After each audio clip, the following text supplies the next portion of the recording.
بسم اللہ الرحمن الرحیم۔ السلام علیکم۔ کیسے ہیں اسٹوڈنٹس؟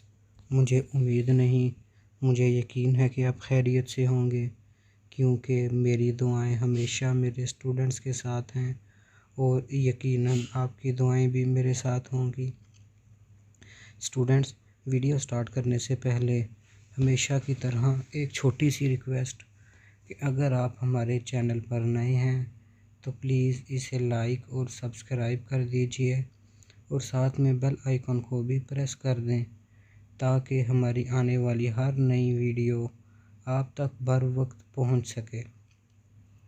ویڈیو کے بارے میں یا لیکچر کے بارے میں اگر کوئی سوال ہو، کوئی سجیشن ہو تو کمنٹ باکس میں اس کا بھی پوچھیے گا تاکہ ہم اپنی ویڈیو کی کوالٹی، لیکچر کا معیار مزید بہتر بنا سکیں۔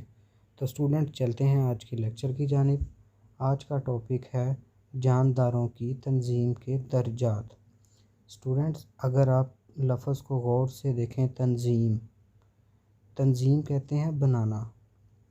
ہم اکثر نام سنتے ہیں کہ ہم تنظیم سازی کر رہے ہیں اپنی جماعت کی، ہم تنظیم سازی کر رہے ہیں اپنے محلے کی کمیٹی کی۔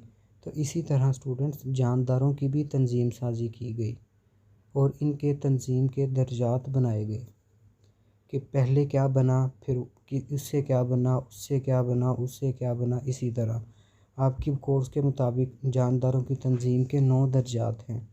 ہم چھوٹے سے سٹارٹ کریں گے اور بڑے کی جانب جائیں گے۔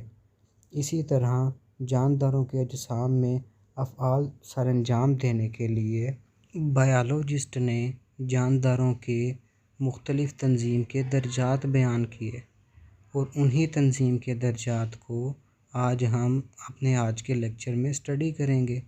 ٹھیک ہے اسٹوڈنٹس، امید کرتا ہوں کہ آپ کو جانداروں کی تنظیم کے درجات، اس کا لفظی مطلب کیا ہے، اس سے آپ کو بخوبی آگاہی ہو چکی ہوگی، اور یہ بھی میں آپ کو بتا چکا ہوں کہ جانداروں کی تنظیم کے کل 9 درجات ہیں۔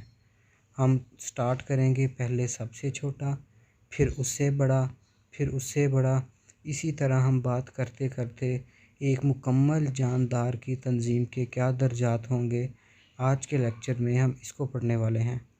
بورڈ کے پوائنٹ آف ویو سے بہت ہی امپورٹنٹ ڈیفینیشن ہے اس کے اندر۔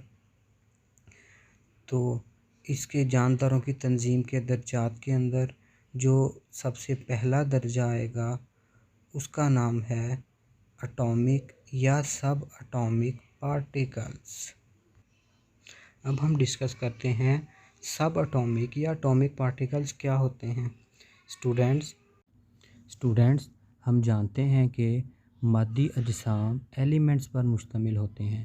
مادی اجسام مطلب مادہ کہتے ہیں ہر اس چیز کو جو کمیت رکھتی ہے اور جگہ گھیرتی ہے، مادہ کہلاتی ہے، اور اس کی اقسام ٹھوس، مائع اور گیس ہیں، اور یہ اس کی تمام اقسام ایلیمنٹس پر مشتمل ہوتی ہے، اور ایلیمنٹس ایک ہی قسم کے ایٹمز پر مشتمل ہوتے ہیں، اور جو ایٹمز ہیں بنیادی طور پر سب اٹامک پارٹیکلز کا مجموعہ ہوتے ہیں۔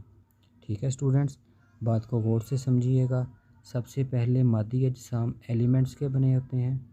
ایلیمنٹ میں ایک ہی قسم کے ایٹم ہوتے ہیں، اور اس کے علاوہ جو ایٹمز ہیں وہ سب اٹامک پارٹیکل کے مل کر بنتے ہیں، اور سب اٹامک پارٹیکل الیکٹران، پروٹون اور نیوٹران ہیں۔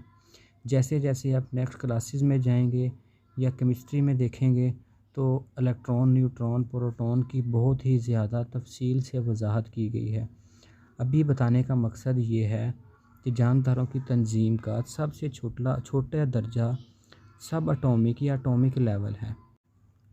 اب ہم چلتے ہیں آج کی موسٹ امپورٹنٹ ڈیفینیشن کی جانب۔ اسٹوڈنٹس غور سے دیکھیے گا، بائیو ایلیمنٹس آپ کو بتایا تھا ایک ہی قسم کے ایٹمز پر مشتمل ہوتے ہیں، اور بائیو ایلیمنٹس یعنی ایسے ایلیمنٹس جن کا تعلق بائیولوجی سے ہو، یعنی جانداروں سے ہو، ان ایلیمنٹ کا ذکر کریں گے۔ اسٹوڈنٹس، یہ ڈیفینیشن بڑی امپورٹنٹ ہے۔ فطرت میں 92 ایلیمنٹس پائے جاتے ہیں، قدرت میں ٹوٹل ایلیمنٹس 92 ہیں۔ ان 92 ایلیمنٹ میں سے اونلی 16 کو ہم بائیو ایلیمنٹس کہتے ہیں۔ کہنے کا مقصد یہ ہے کہ صرف 16 ہی ایسے ایلیمنٹس ہیں جو جانداروں کے اجسام بنانے میں حصہ لیتے ہیں۔ 92 ٹوٹل ہو گئے۔ ان 92 میں سے 16 کو ہم بائیو ایلیمنٹ کہیں گے، کیونکہ یہی 16 ایلیمنٹ ہیں جو جانداروں کے اجسام بنانے میں اہم کردار ادا کرتے ہیں۔ اس میں کیلشیم، فاسفورس، آیوڈین، آئرن، یہ تمام چیزیں آتی ہیں۔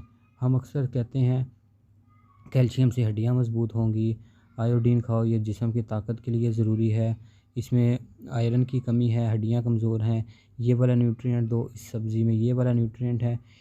یہ تمام 16 میں آتے ہیں جو جانداروں کے اجسام بناتے ہیں۔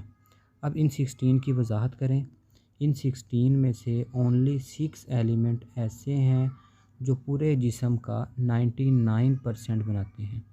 ٹھیک ہے اسٹوڈنٹس، پہلے ہم نے بات کی 92 ٹوٹل کی، ان 92 میں سے 16 پر آ گئے۔ اب ان 16 میں سے جو 6 ہیں وہ بہت زیادہ اہم کردار ادا کرتے ہیں، اور یہ جانداروں کی پورے جسم کی کمیت کا 99% ہیں، اور باقی بچ جانے والے جتنے بھی 10 ایلیمنٹس ہیں وہ صرف 1% بناتے ہیں۔ اب ان 6 کی وضاحت کریں گے۔ اس میں آکسیجن ہے، کاربن ہے، ہائیڈروجن ہے، نائٹروجن ہے، کیلشیم ہے، فاسفورس ہے۔ 10 میں ہم دیکھتے ہیں پوٹاشیم ہے، سلفر ہے، کلورین ہے، مینگنیز ہے، آئرن ہے، کاپر ہے، زنک ہے اور آئرن ہے۔ اب ہم ڈائیگرام کی صورت میں دیکھتے ہیں کہ اس کا جسم میں کیا کردار ہے۔ اسٹوڈنٹس، اگر اس ڈائیگرام کو تھوڑا سا زوم کریں گے تو ہم دیکھتے ہیں کہ جو آکسیجن ہے یہ سب سے زیادہ 65% کنٹریبیوٹ کرتی ہے جانداروں کے اجسام بنانے میں۔ ٹھیک ہے اسٹوڈنٹس، ٹوٹل 6 جو سب سے زیادہ اہم کردار ادا کرتے ہیں، ان 6 میں آکسیجن سب سے امپورٹنٹ اور سب سے زیادہ کنٹریبیوشن، اس کے بعد کاربن کی کنٹریبیوشن جو اونلی 18% ہے، اس کے بعد ہائیڈروجن کی کنٹریبیوشن جو 10% ہے، اس کے بعد ہم دیکھتے ہیں نائٹروجن کی کنٹریبیوشن جو 3% ہے، کیلشیم کی 2%، فاسفورس کی 1%۔ اب غور سے دیکھیں اسٹوڈنٹس، ایک باڈی کا اسٹرکچر نظر آ رہا ہے، اس میں بھی جو زیادہ کنٹریبیوشن دکھائی گئی ہے وہ آکسیجن کی ہے۔ آکسیجن سے کم کاربن کی، کاربن سے کم ہائیڈروجن کی، ہائیڈروجن سے کم نائٹروجن کی، پھر کیلشیم کی، پھر فاسفورس کی۔ اس کے بعد بچ جانے والے ایلیمنٹ وہ ہیں جو پورے جسم کا 1% بناتے ہیں، جن کی تعداد 10 ہے۔ ٹھیک ہے اسٹوڈنٹس، یہ تھا آج کا لیکچر۔ کیسا لگا آج کا لیکچر؟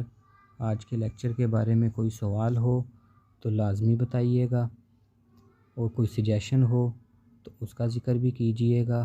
ملیں گے انشاءاللہ اپنی نیکسٹ ویڈیو میں، تب تک کے لیے اپنا بہت سارا خیال رکھیے گا۔ اللہ حافظ۔